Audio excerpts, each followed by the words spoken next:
মৃত্যুদূত প্রথম দিন ডিউটিতে এসে পড়ল বিপাকে, কারণ লোকটির মৃত্যুর এখন 2.5 ঘন্টা বাকি ছিল। আর তার মৃত্যুর কারণ হবে জাহাজে দীর্ঘ সময় রোদে তাপে থাকার কারণে ডিহাইড্রেশন হয়ে মারা যাওয়া। তখন সে ধন সম্পদে ভর্তি বাক্সটার উপর বসে পড়ে আর অপেক্ষা করতে থাকলো, কিন্তু মাত্র 2 সেকেন্ড যেতেই তার বিরক্তি ও বোরিং লাগতে শুরু করলো। আর সে বাক্সটি খুলে দেখলো ভিতরে ধন সম্পদে ভর্তি। তখন সে একটি কয়েন হাতে নিয়ে মাথায় টাইম পাস করার একটি বুদ্ধি এলো, আর সে জলের ভিতর কয়েন ছুড়ে দিয়ে স্পিকিং খেলতে লাগলো। খেলাটি মৃত্যুদূতের কাছে ছিল খুবই মজার, তাই সে বাক্স থেকে ধন সম্পদ বের করে পানিতে ছুটতে থাকে। তখন লোকটি তার সম্পদ এভাবে হারাতে দেখে তাকে আটকানোর জন্য এগিয়ে এলো, কিন্তু তার শরীর দুর্বল হওয়ার কারণে মাঝপথেই থেমে গেল।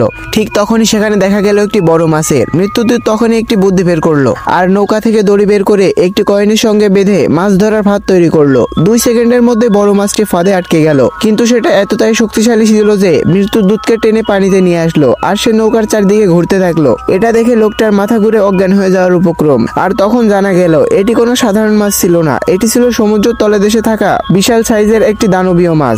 দানবটি সরাসরি নৌকাটি একটি দ্বীপের দিকে টেনে নিতে লাগলো। বিপদের আশঙ্কা পেয়ে মৃত্যুদূত সঙ্গে সঙ্গে দড়ি ছিঁড়ে দিল, আর সেই ধাক্কায় লোকটি গিয়ে পড়লো একটি মদের দোকানে। হাতে থাকা স্বর্ণের মুদ্রা টেবিলে পড়তেই ওয়েটার সঙ্গে সঙ্গে তাকে এক গ্লাস শরবত খেতে দিল, কিন্তু লোকটা এতটাই কিপটা ছিল যে শরবত আর স্বর্ণ মুদ্রা দুটোই নিয়ে নিল।